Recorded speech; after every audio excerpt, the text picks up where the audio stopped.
got an overcoat that's fine and furry gold-headed cane that came from Spain.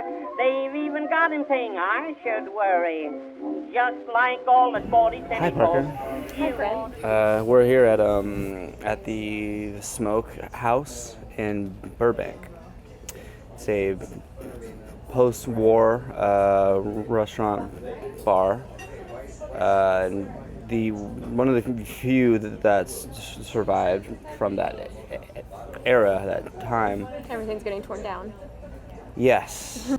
Yeah, we want to honor all the old haunts and the old joints before they're taken from us forever. I'm joined by Parker Love Bowling of bowling fame. We have a shot of tequila to start it off. Right? Cheers. That's a big shot. I didn't do the whole thing. Parker is a writer, obviously, director, and an actress, or an actor. Which do you prefer? Actress. Actress, right? I'm not like that. Old school. Yeah. Do you feel like you're an actress out of time a little bit? No, I think that's. I don't think about myself like that. And then repeat it out loud to the public, because then I sound like an asshole. Yeah. I mean, a lot of the stuff you do, write your poems. It is reminiscent of a time that is not the modern time. Thank you. Before we get into the writing stuff, let's talk about your recent projects. Acting. You were in a music video recently. Yeah, a few. I Sad do music Girl? videos a lot. Yeah. Sad Girl. I just did one for Kills Birds. I just did one for CRX. That you starred in, or that you directed? Oh no, I starred in all those. I've only directed one music video. Okay. For Cal Madsen. Release date pending, but it's really good. I really like it. It's supposed to be based on Andy Warhol's Poor Little Rich Girl. Yeah, and did you shoot that on film? Yeah, it's 16 millimeter. And the short I did is also on 16 millimeter. And as a director, do you often shoot on film? Is that? Yes, except I've recently been doing a documentary. In 1967, there was a movie called Mondo Hollywood, and we're doing a 50 years later sequel, and we're shooting digitally because it'd be a bitch to spend all that money rolling forever on film. Yeah. But we're shooting a lot of the B-roll on film. We already have some B-roll shot in Super 8. Rad. So yeah, and a lot of maybe just snippets of people and street signs, stuff like that. So on 16. So it's it's on 16. So is it Mondo Hollywood Part 2? Son of Mondo Hollywood, 50 years later. Cool. And Robert Carl Cohen, the director of the original, is set to produce. Falgo's. Oh wow, yeah, I did catch that. I think you can watch it on YouTube. Yes, the whole thing. YouTube it. And it's really good. It is, it is strange, as is the city is strange. Yeah. Is Hollywood, you're filming all these people, all this stuff around town, I would imagine. Is Hollywood still strange? Absolutely. Yeah. It's just more of the strangeness comes from the older generation. You know, Yeah. it's hard to find I don't know, we're not that strange, you guys. Young young people. We got to get stranger. Yeah, we can't. young Hollywood is really stupid. And how did you land this gig of Mondo So Hollywood? basically, the Part two? director, he lives in Boulder, but he was in town for a screening of the original at LACMA, and we went and we talked to him, and we knew previously that he wanted to make a 50 Years Later sequel, but was just like looking for someone to fund it or whatever. So we just approached him. We were like, we would love to do it, and then he's like, yeah. And then like I wrote up contracts because he was like, you know, first he was going to direct it and I was going to produce, but he lives in Boulder and wanted like per diem and all this stuff, and I was just like, look, passion project, I have no money, but I will do the entire thing. And he's just like, okay. You just approached him, huh? And, Yeah. and just said, That's I how I wanna get do it." everything. Everything I have, I just approach people. That's really quite, it's amazing how you don't realize the things that you could do. You just have to go out and ask. You just have to do it. And it helps that I look really cute, Yeah. but also just people love brazenness sometimes. Yeah. People are too shy. I'm really shy. Like, if you first meet me, I will not talk to you, but I've recently learned while doing things like auditions and journalism and shit like that, I've recently just learned how to talk to people and not be shy to ask people for what I want and what I Yeah. want them to tell me and Right. all that. And it seems like nowadays we're getting more and more, we're getting afraid to really connect and to talk to each other. Yeah. I mean, because of our digital lives, Yeah. like we really, it affords us the ability to avoid like face to face, like Absolutely. confrontation. It's like weird when you see guys like in bars where there's a lot of girls around, but they're like looking at Tinder. Right. Yeah. Yeah. Well, that's. It's like, hello, I'm right here. Just kidding. Of course, the elephant that's in the room is that you were in Tarantino's recent. Oh, is that the elephant?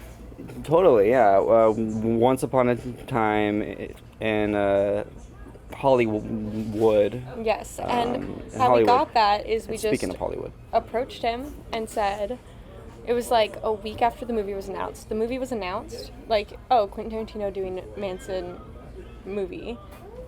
My like stomach dropped. I had like this wrenching feeling in my gut. Yeah. I called my sister. I was like, Kansas, guess what? Guess what he's doing? And then we just like knew we had to be a part of it. A week So later. you're talking about your sister, Kansas bowling. Yes. Kansas bowling. Right. You're both in the film as Yes. Manson gals. Yeah, so we found out he was doing a 25th anniversary screening of Reservoir Dogs at the Ace. And so we, of course, went. And then we went. He, like, left the movie, like, halfway. And we were like, fuck, did he go home? But then we go up to the roof. And he's, like, there with his posse. And we're like, fuck, yes, he's still here. So we just go up to him. We're like, don't we look like Manson girls? And that's literally all we said. And he's like, I will make sure you guys are in the audition room. Like, Quentin loves balls. He loves balls. Yeah. Feet and balls. Yes. It's amazing. We thought he would totally forget. But, like, Quentin doesn't forget anything. But we were, like, terrified he would forget.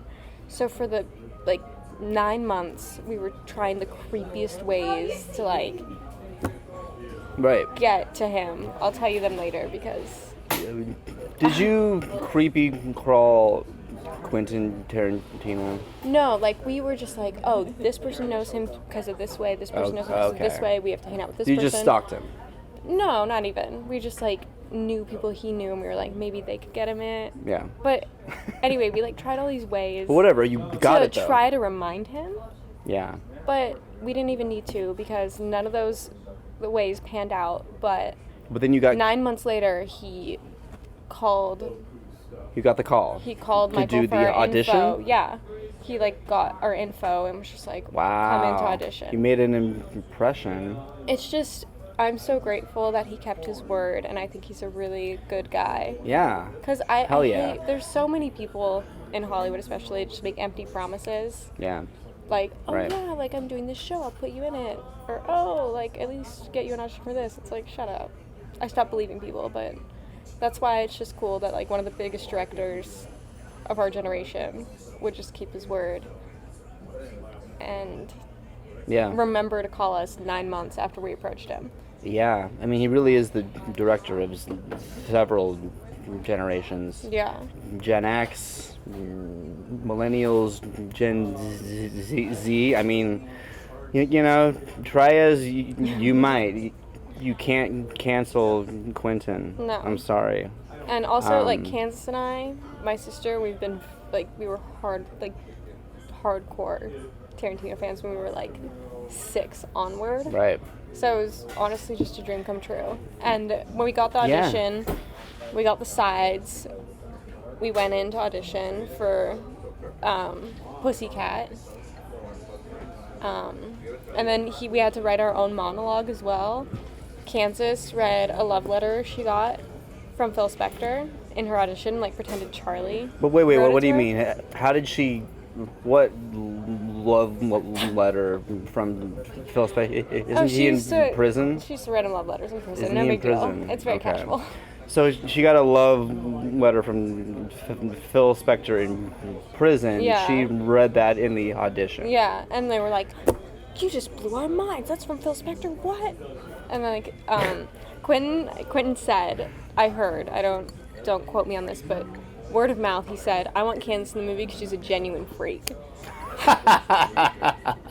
But in my audition, I, like, because you had to write your own monologue as well as do the sides, or Yeah. it was, like, encouraged or whatever.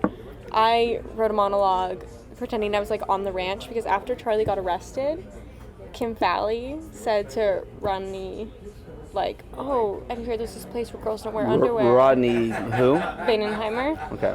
And they, like, went to the ranch, and Kim's like, "I'm your new leader." So I, like, read a story. I, like, read a monologue about that. And that's how you booked it. Yeah. That is We didn't hear back for a not really your- long time. Oh, okay. And then, like, all these people were getting announced, and we're like, fuck. But it was really last minute. Right. Because we knew another actress who's in the movie, who's not a Manson girl, told us, like, yeah, they told me yesterday that I got the part and I'm filming on Monday, and it was, like, a Friday that she got it, and she's like, I don't have a script, I don't have anything. Like, they were really tight-lipped. Yeah. I think that's how he operates, I hear, but... Yeah. Like, I went on the set of But that is... Hateful Eight, too, and, like...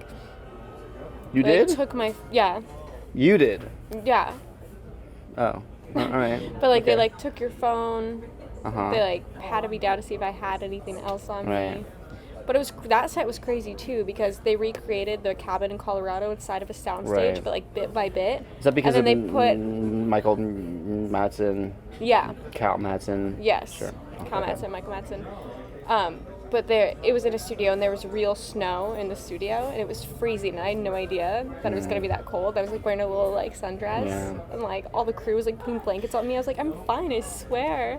What was it like on the Spawn Ranch? You know, I mean, you guys were out there shooting for how long? Like 2.5 weeks, 3 weeks. 2 weeks? Like 3 yeah. weeks? There was because it's such a short, Was- it's a short scene, so there's a lot Right. of downtime, but every shot, like... Which is was the a most, I mean, huge it setup. is the most gripping scene in the movie. When Brad Pitt shows up at the Spawn Ranch, it's like a horror film. It's gripping. It's like the whole tone of the film changes. And was there a lot that didn't make it into the movie? Well, they built, like, an entire saloon and, like, did the inside and everything, but the scene they were shooting inside, he was just like, no, I'm not going to do that scene. I was Really? like, the set is so cool. But yeah, the set was incredible. Just, like, all the detail that went into it, obviously. What was the most memorable moment for you on the set? I don't know. Quentin is really sweet, and they were like talking about Paul Revere and the Raiders, and then like our friend James was like, Kansas Parker, no Keith Allison, Paul Revere and the Raiders, and Quentin's like, those girls are the real deal, and I was like, I love that. Okay. And also, everyone was super nice. Like Brad was super sweet. Yeah. He kept looking at me in Kansas and going like, those girls are scaring me. We were like, hell yeah. It was just incredible to see how much effort went into just a single shot as well, because there was like huge dolly setups for like every single shot. So that's why there's so much downtime. Like I read like 4 books or something. Wow. But it was so fun, and I think it's really funny because like all the Manson girls like broke off and became like best friends. Then me and Kansas, we became best friends with the guy that plays Clem, the guy that plays Manson, and Brad Pitt's stand-in. Wow. And one of the stunt girls. It was Yeah. really cool. It's just Well, that's funny, rad. like, who you, like, keep in contact with from set. Yeah, right. I mean, it is like a family dynamic. Mm-hmm. Literally, the Manson family no dynamic. pun intended. And I could talk about the Manson family all day. Oh, I know you could. All day. Which connects back to Mondo Hollywood. Yes. Because in it is J. Sebring before he was murdered. Right. And Bobby Beausoleil before he became a murderer. Right. So. Right. They're both in that, huh? Yeah. Wow. Which is really interesting to me. Because, I don't know, life just connects in weird ways. Yeah, it'd be like if you were filming a couple of people and one of them became a killer and the other got killed. By like the same. But by the same people who. Yeah, it's I mean, Hollywood is a small town. Mm-hmm. How are you doing? I'm a little fucked up. Me too, a little bit. I haven't. I don't think I'm sloppy. Eaten all day. I ate. Okay, so writing. When did you first start just writing? I remember. I feel like always, but like my first specific memory is in 5th grade. We had like daily journals, and I would always just like write poems, even though like I wasn't quite sure what a poem was, I guess. But when I was like 12 or something, I got a book of D.H. Lawrence poetry that just like really impacted me for a 12-year-old.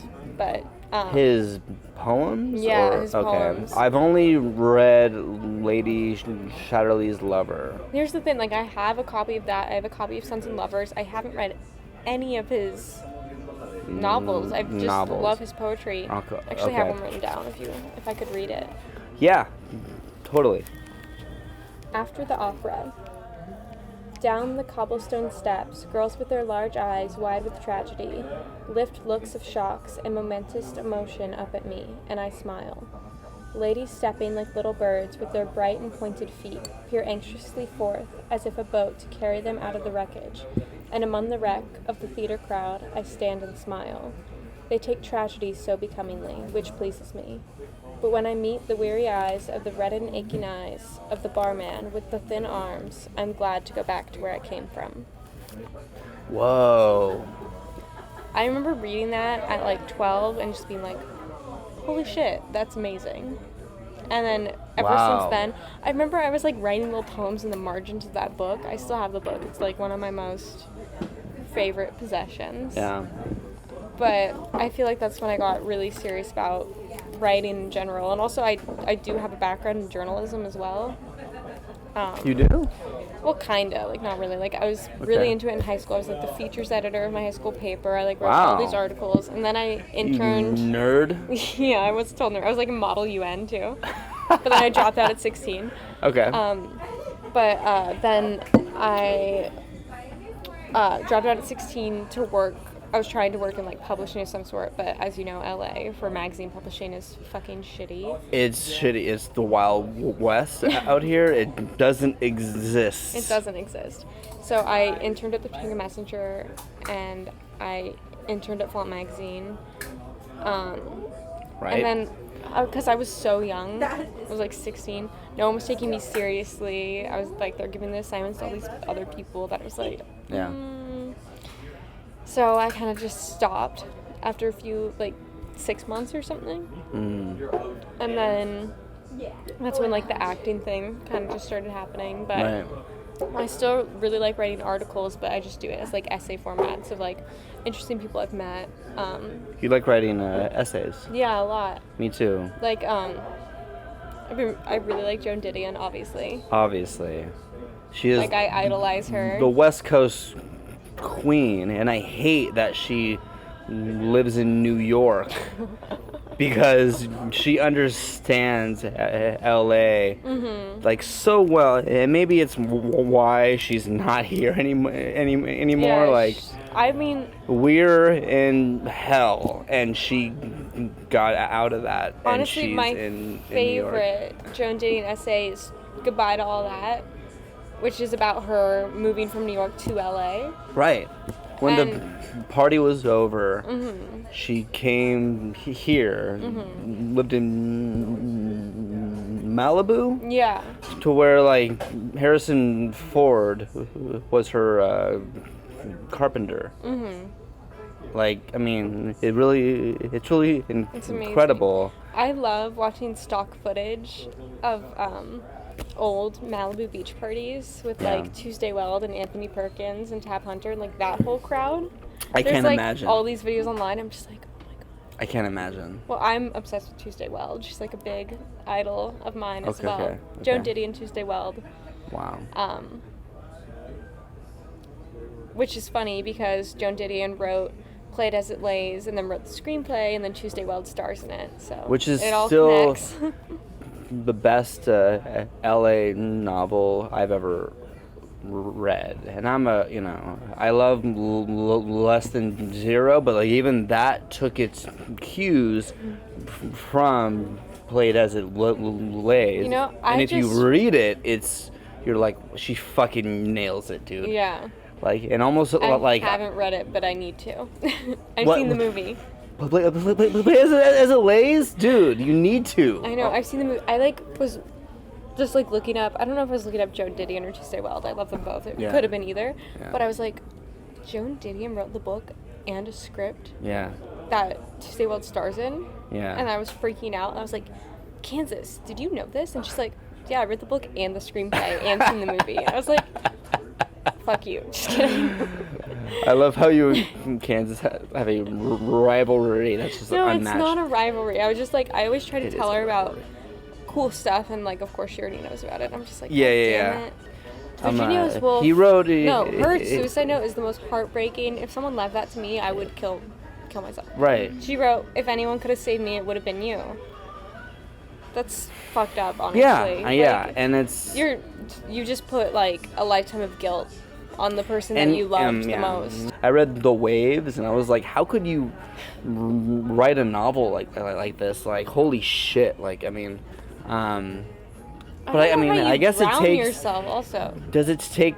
I mean, I guess She it didn't- takes. She didn't like tie anything to herself. She put rocks in her Rocks in her pockets. pockets. Like, That's how you do it. that takes some trauma. Like, Sylvia Plath, Wolf. She I made her mean, kids a snack first. It's okay. yeah. I don't. They're in the house though, but she like duct taped their door so gas didn't get in. Is that right? Something like that. She blocked off somehow. I mean, of course. Left them milk and bread. What are you currently writing? That's a very good question. Okay, good. I have a I- wait, hold on. I have a whiskey sour here, and you have another shot of I'm already tequila. pretty loopy, but Okay, we'll do okay. it. Let's just fucking do Because it. I weigh like 95 pounds. And a half. All right. Cheers. Okay. Okay. What am I currently working on? Yes. A lot, actually. Because I've been auditioning a lot, obviously, but in the meantime of waiting for something to bite, I've been writing a lot, like more than I have in a long time, which is good. It feels good. Okay. I've been writing a lot of essays. Cool. I feel like I interact with just weird people constantly, and I feel like it should be documented. You've written a lot of essays, but you Yeah, I'm working come out on with... it, like a compilation Wow. sort of thing. Cool. But that might take a while. What's closer to being done is my first poetry book, Wow. which is exciting. Also, I'm working on a couple screenplays. I have a couple finished that I would hope to make soon. I did a short film last October that's like in the process of being composed, which is exciting also. Other than that, working on the documentary, obviously.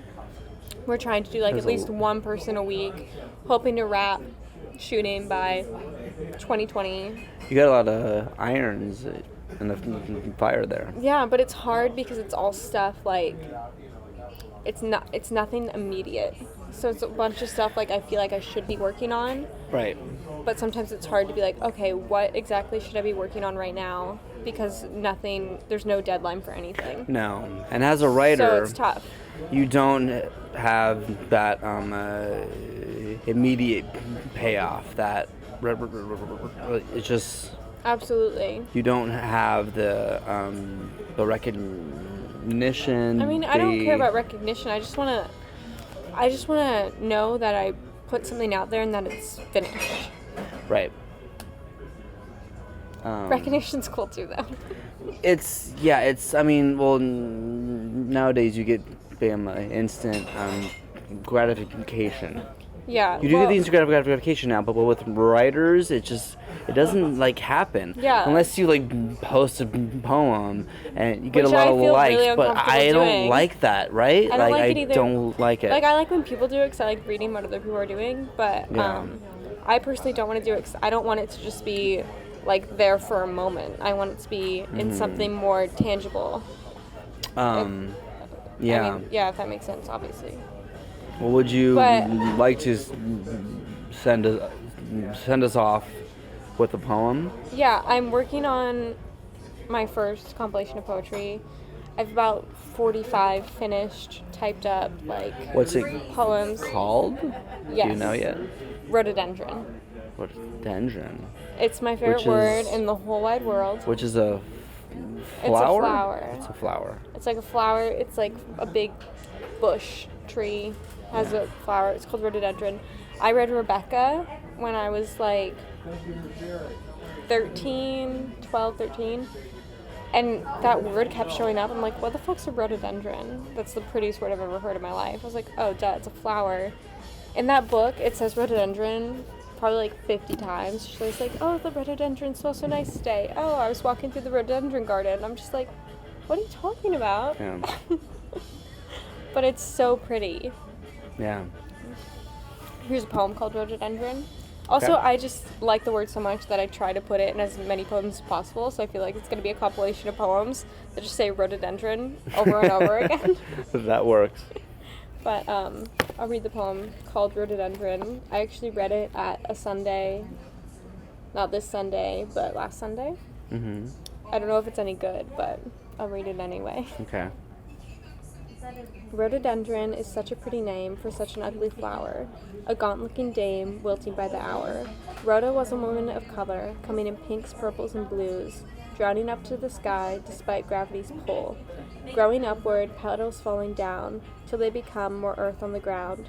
Rhododendron, rhododendron, rhododendron, whispered in my ear, spoken so many times, all other flowers disappear. I look for you in books, in songs, and in my head. Rhododendron is what I'll remember, as other words fall dead. Wonderful. Thank you. Which is funny because I look for you in books, that's Rebecca. I look for you in songs, that's Do the Strand by Roxy Music. He goes, rhododendron is a flower, like sweet smelling something. I don't know. I like Roxy Music, so. Man. Amazing. Well, Parker, thank you for joining us. Absolutely. And I do hope you I do hope you come back. And this is Writers in dives, getting drunk. And I'm officially drunk, so. Great. At the Smokehouse. Come by, do it up. It's amazing here. Cheers. Cheers. Cool.